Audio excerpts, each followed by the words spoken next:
Hey everyone, happy Sunday and welcome to week 2 of Beauty School, where we seek to find ways of developing not only our daughter's external beauty on the outside, but beauty that comes from the inside and seeing how we can develop their inner beauty. So today we are going to continue our 52-week journey. This is week 2 of 52 weeks. This is in celebration of my daughter who was just born about 1 week ago. Yesterday, she just turned 1 week. So that is such a blessing. So about me, I am a father of two, and what qualifies me to talk about beauty? Hey, I'm not like a barber per se, but I do cut my own hair. And as far as my interest in just grooming, you like that pun, groom, grooming like beauty, barber. Yeah, so in terms of grooming my daughters, I have two daughters, one who's a toddler, almost two, and one, like I said, who's a newborn.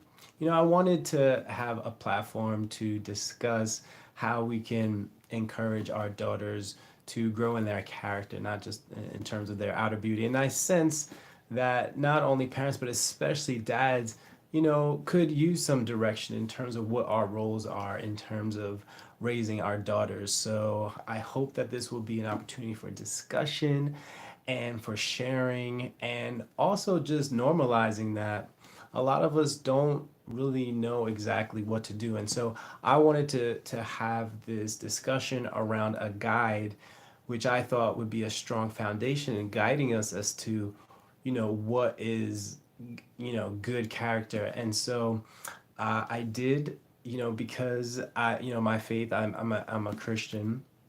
I was thinking about the Bible, but you know, the Bible can be, very detailed and may be very difficult for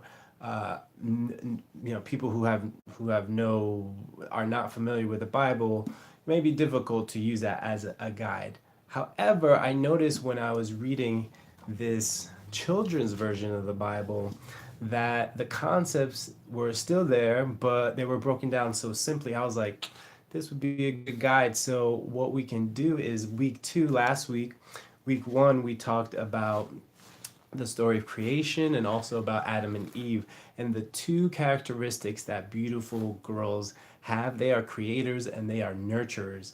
This week we'll see what is in store for us, and we'll see if we can get another two qualities from the next two stories in this children's Bible, which I will be reading to our guest of honor. If you'll give me one moment, I'll go get her. Ooh, sorry. Hi there. Hi there. This is our guest of honor. Welcome, guest of honor. All right, she's here and we're ready, which means class is now in session. So I've included information as far as getting this beginner's Bible, which you can get on Amazon if you're in the US for under $10, including shipping. So I think it is a resource that's great and also accessible. So like I said, we last left off with the Adam and Eve story. It's continuing that Adam and Eve story. You ready? Oh, she ready. She like in her, I don't know. She's deep in sleep right now. But hopefully it'll like seep into her subconscious. And for all you parents out there, hey, I believe that even if they don't understand everything, maybe just speaking a good word and speaking loving messages to them, even if they don't understand it, I don't think that will hurt. All right, so let's do it. So it's entitled "The Sneaky Snake" and it's based off of Genesis 3 of the Bible, and it says, "Many trees grew in the Garden of Eden. God told Adam and Eve, 'You may eat the fruit from any tree except for one. Never eat the fruit from the tree of the knowledge of good and evil.' Now there was a sneaky snake in the garden. One day the snake saw Eve near the special tree. It hissed, "Did God really tell you not to eat the fruit from this tree?" The snake wanted Eve to disobey God. It said, "You should try some of this tasty fruit. If you eat it, you will be like God. You will be able to tell the difference between good and evil." The fruit looked tasty. Eve remembered what God had said, but she ate the fruit anyway. Then Eve gave some to Adam. He took a bite too. As the sun was going down, Adam and Eve heard God walking through the garden. He was looking for them.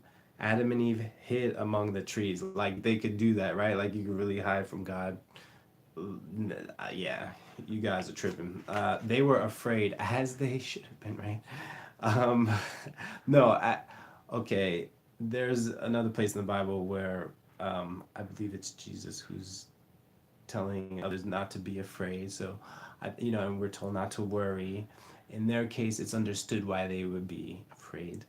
"What have you done?" God asked. "Did you eat the fruit from the forbidden tree?" Adam said, "Yes, but Eve gave it to me. I don't know who. I don't even know her. I never seen her before." Eve said, "Yes, but the snake tricked me." God told the snake, "Because of what you did, you will always crawl on your belly." Then he told Adam and Eve, "Because you disobeyed me, you can no longer live in the garden." Adam and Eve left the garden. God placed angels and a flaming sword to guard the entrance. Adam and Eve would not be allowed in the garden again. There are so many different take home messages, take home lessons from this simple story of God telling you to, very giving you very specific instructions, disobedience, and the consequences from disobedience. So, I mean, the lessons as far as, what a beautiful girl from the inside out would do, what we would want to encourage and nurture in a beautiful girl. A lesson could be obedience, right? Like he told you once, he didn't have to tell you twice. You should have just obeyed the first time around. And, and, even just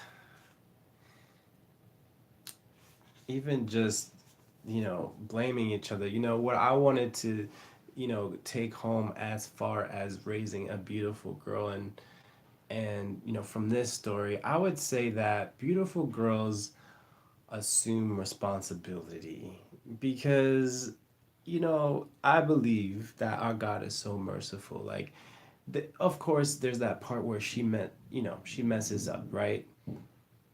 And God is forgiving. He's able to forgive, and he does forgive. I think the part that, and we will make mistakes.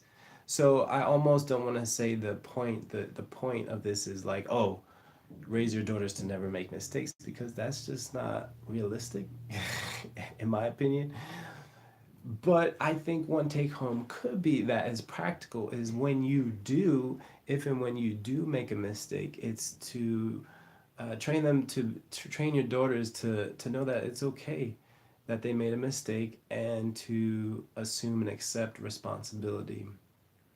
And that goes for whether you're raising a daughter or whether you're raising a son, is at the end of the day. And I think if you have not developed that over time, then you'll find plenty of adults who are not good at accepting responsibility, and I think that hurts them down the line. So that will be the first takeaway from our first story: is beautiful girls assume responsibility.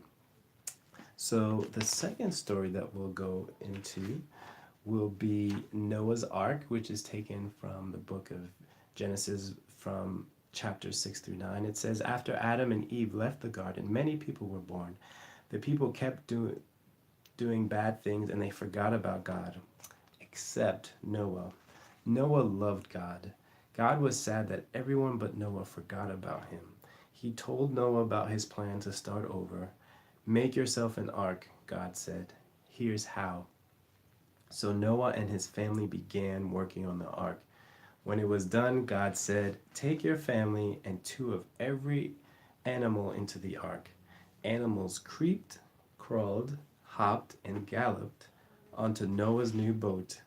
After everyone was inside, the rain began to fall and fall and fall. The ark rocked this way and that way on the rising water. Finally, the rain stopped. Water covered everything. Everyone inside the ark was safe. Noah and his family were very happy. One day, Noah sent a dove to find land. It flew and flew, but never found any. So it came back. 1 week later, Noah sent the dove out again. This time, it brought him an olive leaf. Noah cheered. It must have found land. The ark finally came to rest on top of a mountain. God told Noah to leave the ark. Noah and his family praised God. God put a beautiful rainbow in the sky. It was a sign of his promise to never flood the whole earth again. And again, here we find another story where there's different principles that we could stress, in terms of raising a beautiful daughter, including obedience. And in this case, Noah being obedient was able to survive a flood that few others survived. And in the end, there's a happy ending as a result of his obedience. So sure, we could stress, yes, that is part of raising a beautiful girl. What I found to be unique about Noah's story about Noah versus other stories of what happens when you are obedient, is how bold he was. That was bold. It's one thing to be obedient to God with something that's simple, with something that's like private. God is like, can you just make sure that brush your teeth in the morning? Could you just promise me that you'll do that? And then you're like, yeah, cool, I can do that. But it's different when he's like, I want you to build this huge ark that will take up your street, the neighbor's street, like the whole block. Everybody will see it. By the way, you'll be building this, and there is no rain in sight, not a drop. I don't see a cloud. That is bold. That you're gonna be like, yep, I'm gonna pick up the timber from Home Depot. I'm gonna pick up the tools. I'm gonna just go at it. If you can join me if you like, doesn't matter to me because I heard a voice from God and I need to honor that. That is bold. And so I want to say that beautiful girls, also, in addition to our first story that taught us that beautiful girls assume responsibility, beautiful girls also are bold. And we're just, part of this is also thinking practically, like, what are those ways that we can help girls be bold. And I think it's, maybe even as they are younger, when there is an opportunity to, encourage them to make decisions or to lead the way, that may help them, later on in life make decisions that are bold. And by bold, we mean decisions that don't, appear to be popular. I think that's what bold is. It's like in the face, against, what's trending, what's popular, that someone can still be expressive about it, maybe vocal about it. We live in a time, and this is very timely, that we're even doing this series, because I believe it's the year of the woman. It's time. Time's up, right? That whole movement right now, and I think that we will continue to value women, prominent women, women in prominence, women in leadership positions, women who will speak out against injustice. And I bring that up because this time is bringing women out of the woodworks who, otherwise might have kept silent about issues. Now they are going to be out on the street and they're going to be vocal and they're going to be protesting, injustice and fighting injustice. And I think, it's for us as parents of those future women to just try to look out for opportunities to encourage our little girls when there is something maybe wrong at school that they can otherwise keep silent about, or um, something, just in general, just encouraging them to be expressive at home and have that line of communication open. Maybe those are some ways that we can encourage them to just plant seeds of boldness now that when they get older, especially because it's not even a matter of necessarily, just being restricted to social issues of social justice, things of this world, but I think we're talking about being bold in terms of when God is speaking in your ear. It's one thing to hear God talking to you, and I would, if you're interested in that topic, I just watched something on YouTube on that. Someone has made that video, and I think that's a great topic to hear more about and to learn about, is like hearing from God. And then it's going to be another level to actually like do what he says, because sometimes he's going to challenge us. He may want to break us, because that's going to be how we're going to be renewed. That's how we're going to transition into being the best versions of ourselves possible, or to even understand where other people who he wants us to reach out to. That's how we're going to be able to reach out to people, is by first us being broken. So he's going to sometimes want to challenge us, I believe. And, we're just going to want to have looked back at how we raised our children, especially our daughters, and know that we did justice to that. And as far as the first point in terms of assuming responsibility, I think again it's just making those conscious decisions, being intentional when, for instance, especially if you have if you have two children at home and then they're always fighting, like, and just encouraging, like, if you did it, if you're the one who did wrong, just and these are things that I think come natural to parents, that they want their children to assume responsibilities and assume responsibility and not lie, and if you did something wrong, fess up, that kind of thing. So those are our two takeaways from today's stories, is that beautiful girls, they assume responsibility, and also that they are bold. And I would love, if you could share any of your experiences with these topics, specifically. Do you ever have any run into any difficulties in terms of how do you encourage your children to tell the truth and to assume responsibility, take responsibility for their actions? And also, have you ever thought about how you can make your children bold, like besides just their appearance and their look, and but also, how do you encourage them to follow the voice of God or be interested in that? And then even if it's in opposition to what's popular, how do you encourage them to be obedient and be bold? I would love to hear if you have any stories along those lines. And if any of this content resonated with you, I would really appreciate any likes, or especially any, interest in subscribing. Please, by all means, go ahead and subscribe for more content like this. And also, if you know anyone with daughters who, they would be interested in learning more about just developing their daughter's character, please feel free to share this content as well. It's been great having you, if not on the live broadcast and the replay. I look forward to hopefully hearing from you. May God bless you and have an awesome week 2 of beauty school. Take care, all you beauties out there, and have a wonderful Thanksgiving holiday ahead. Take care. Bye bye.